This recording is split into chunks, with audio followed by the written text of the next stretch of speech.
할렐루야! 사랑하는 갈릴교회 주일학교 어린이 여러분, 한 주간 평안하고 건강하셨지요? 오늘도 에스겔 말씀을 가지고 하나님께서 우리에게 들려주시는 하나님의 음성을 듣는 그리고 말씀을 공부해보는 시간을 갖도록 하겠습니다. 오늘 본문 말씀은 에스겔 4장 1절에서 17절입니다. 저희는 3절까지 같이 읽도록 하겠습니다. 자, 1절부터 같이 읽겠습니다.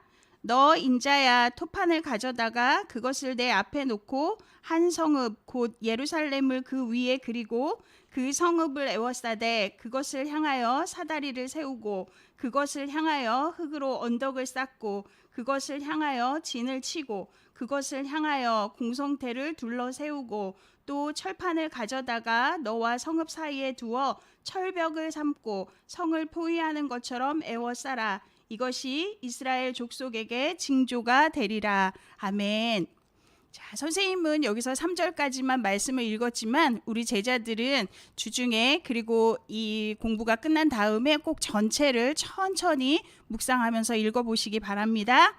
자, 본문을 읽게 되면 저희가 모르는 어려운 단어들을 볼 수 있는데 선생님은 3개의 단어를 찾아보았어요. 첫 번째는 토판, 1절에 나와 있는데요. 토판은 흙으로 만든 벽돌이나 타일처럼 평평한 판을 말합니다. 두 번째는 공성태, 이게 참 어려웠었는데요. 공성태는 2절에 나와 있고요. 이것은 적의 성문을 부수기 위해 교환된 공격용 무기로서 숫 양이 그 뿔로 들이받듯이 적의 성벽이나 성문을 무너뜨리는 데 사용하는 공격용 무기라고 합니다. 자, 이렇게 단어를 찾아보면 본문을 이해하는 데 훨씬 더 도움이 되겠죠. 자, 단어를 다시 찾아본 것들을 내용을 바탕으로 해서 천천히 다시 읽어보시기 바랍니다. 자, 이제 우리 말씀을 읽었는데요. 그러면 말씀 속에서 깊이 생각해보는 시간을 갖도록 해보겠습니다. 이스라엘 민족의 영적 파수꾼으로 세움을 받은 에스겔은 드디어 이스라엘 민족을 향해 하나님의 말씀을 전하고 있습니다. 그런데 본문을 살펴보면 전달 방법이 말이 아닌 행동을 통해 연극을 공연하듯 상징적인 예언을 보여주고 있습니다. 본문 안에서 3가지를 예언하고 있는데요. 자, 그 3가지의 예언들을 정리해보면 첫 번째는 예루살렘 함락에 대한 예언입니다. 말씀은 1절에서 3절에 나와 있고요. 하나님께서 에스겔에게 토판을 가져다가 그 위에 예루살렘 성읍을 그리고 성 둘레에 공격을 위한 사다리를 세우고 그리고 공격용 망대도 쌓고 또 공성태로 예루살렘을 공격하는 모양을 만들라고 하셨어요. 그리고 자신과 성읍 사이에 철판을 가져다가 철벽도 세우라고 하셨어요. 왜 그렇게 하셨을까요? 그래요. 그것은 예루살렘 성이 후에 바벨론 군대에 맹렬한 공격을 당하고 결국은 함락된다는 것을 행동으로 예언하고 있는 것입니다. 또한 철벽을 통해 하나님과 예루살렘 사이에 벽이 가로막혀 있고 이것은 예루살렘 성, 즉 이스라엘 민족의 죄악으로 말미암은 것이라는 것을 보여주고 있습니다. 그러므로 그들이 하나님 앞에 죄를 지었기 때문에 그들은 바벨론의 무서운 공격 앞에 하나님께 어떤 도움도 청하지 못하고 성이 함락되는 아픔과 슬픔을 맞게 됩니다. 자, 두 번째 예언은 포로 기간에 대한 예언인데요. 4절부터 8절 말씀에 나와 있습니다. 에스겔은 하나님의 명령을 따라 온몸이 묶인 채로 왼쪽으로 390일 그리고 오른쪽으로 40일을 누워서 보냈습니다. 이것이 상징하는 의미는 왼쪽은 북이스라엘을 말하고 오른쪽은 남유다를 뜻하며 390일과 40일은 각각 북이스라엘과 남유다가 죄로 인해 심한 고통과 환난을 당하는 기간을 예언하고 있습니다. 그런데 왜 북이스라엘과 남유다가 극심한 고통과 환난의 기간이 다를까요? 그것은 북이스라엘은 여로보암 첫 번째 왕부터 19대 왕까지 모두가 하나님이 원하시지 않는 악한 길로 행했기 때문이고 남유다는 20명의 왕들 중에서 아사, 여호사밧, 히스기야, 요시야 등 8명의 왕들이 죄를 돌이키는 개혁을 행하였고 이것을 통하여 하나님을 섬기며 살았기에 그 환난의 기간이 40년으로 짧아진 것입니다. 이처럼 하나님께서는 우리의 모든 것을 보시고 아시고 또 정의로 심판하시는 분이십니다. 자, 이제 세 번째 예언인데요. 세 번째 예언은 대기근에 관한 예언입니다. 9절부터 17절 말씀에 나와 있는데요. 에스겔의 세 번째 상징적 예언은 밀, 보리, 콩, 팥, 조, 기리를 한 그릇에 담아 보리떡을 만들어서 인분을 사용하여 구워 390일 동안 먹으라는 명령이셨습니다. 그럴 때 에스겔이 하나님께 기도하였을 때 하나님께서 인분이 아닌 쇠똥으로 그것을 구워 먹어도 된다는 허락을 받았어요. 그래서 하루에 먹어야 하는 양들도 하나님께서 정해준 대로 그것들을 실행하였는데요. 보리떡은 하루에 20세겔, 지금의 단위로 따지면 약 228g, 그리고 물은 6분의 1 흰, 지금의 단위로 따지면 대략 628ml라고 합니다.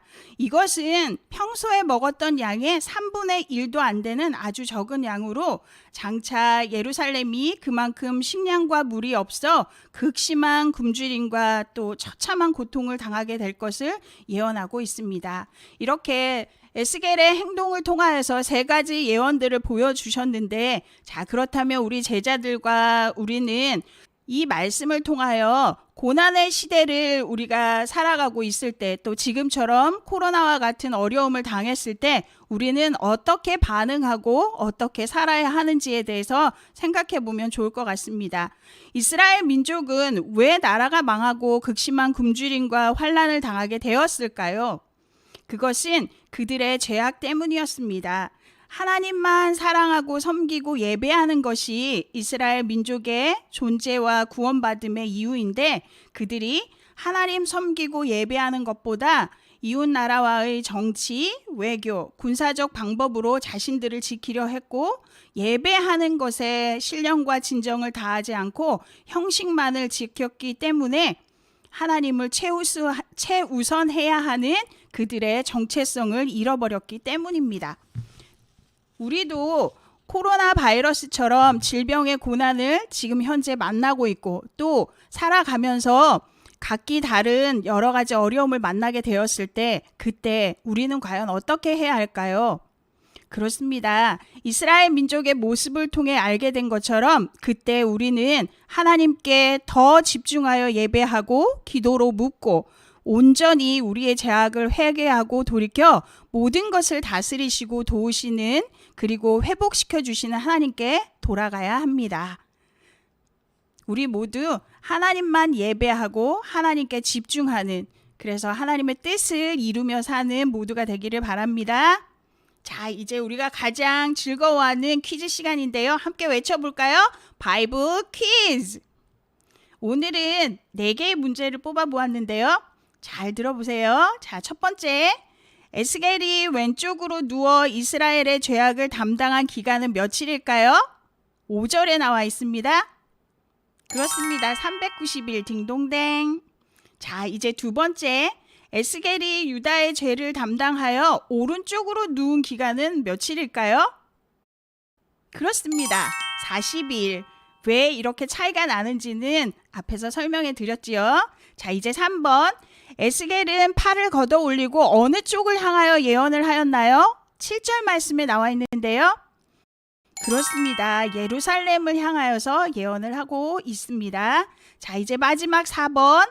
하나님께서는 에스겔에게 무엇으로 떡을 구우라 하셨나요?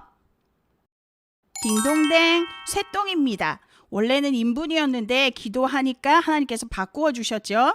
자, 우리도 필요하고 또 하나님께 아뢰 것들이 있으면 늘 기도하는 제자들이 되기를 바랍니다. 자, 이제 우리의 마음을 좀 가라앉히고 우리 스스로를 향하여서 말씀 전체를 기억하며 질문해 보는 시간을 갖도록 하겠습니다. 4절, 5절 말씀을 살펴보면 이스라엘의 죄악과 범죄한 횟수로 환난당하는 날수가 정해졌다라고 이야기를 하고 있습니다. 자, 과연 우리의 삶에는 하나님께서 우리에게 심판하실 만한 죄악들이 없을까요? 혹여라도 있다면 이 시간 하나님 앞에 우리의 지은 죄악들을 내려놓으며 또 회개하고 용서를 간구하는 그런 시간을 가졌으면 좋겠습니다. 그래서 하나님과 우리 사이에 막힌 담이 없이 언제든지 하나님과 교제하고 하나님과 소통하는 우리가 되기를 바랍니다.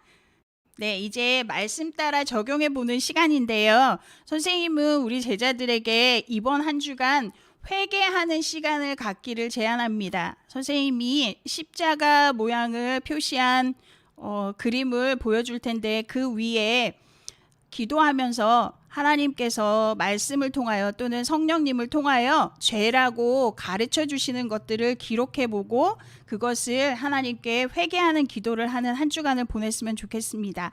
예를 들면 오늘 해야 하는 숙제를 내일로 미룬 것, 또 성전에 나가 예배하는 것 대신 영상 예배를 드릴 때 누워서 드리거나 편안한 복장으로 함부로 예배 드린 것, 또는 부모님께서 말씀을 들려주실 때 내 생각만을 고집스럽게 이야기했던 것, 또는 우리 1, 2월 성경 읽기 달인데요. 성경을 읽는 것보다 방학이라고 게임을 하거나 스마트폰을 더 많이 한 것들, 또 때로는 사소한 거짓말 한 것들, 핑계댄 것들, 찾아보면 너무나 많은 죄악들이 우리 안에 있네요.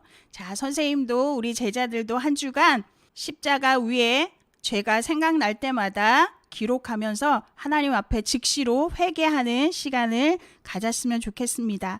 왜냐하면 하나님께서는 우리를 생명 다해 사랑하시지만 죄는 미워하시고 기뻐하시지 않으시기 때문입니다. 그리고 이스라엘 백성의 모습을 통해서 배운 것처럼 죄가 있으면 하나님과 우리 사이에는 막힌 담이 생기기 때문입니다. 자, 우리 이번 주는 여러 가지로 죄에 대해서 그리고 참 마음 아픈 그런 말씀들을 듣게 되었는데요. 그래도 깊이 묵상하면서 하나님의 뜻을 배우고 이해하는 그런 시간이 됐으면 좋겠습니다. 자, 이제 우리 기도하면서 마무리하도록 하겠습니다. 기도합니다. 사랑하는 하나님, 우리가 하나님의 마음과 뜻을 알고 거룩하게 살아가게 해주세요. 우리와 하나님 사이에 죄로 막힌 담이 생기지 않도록 성령님 죄를 깨닫게 하시고 또 죄를 깨달았을 때는 즉시로 회개하고 돌이켜 항상 하나님 안에 살아가게 해주세요. 예수님 이름으로 기도합니다. 아멘. 자, 우리 인사하고 이제 헤어지는 시간입니다. 할렐루야.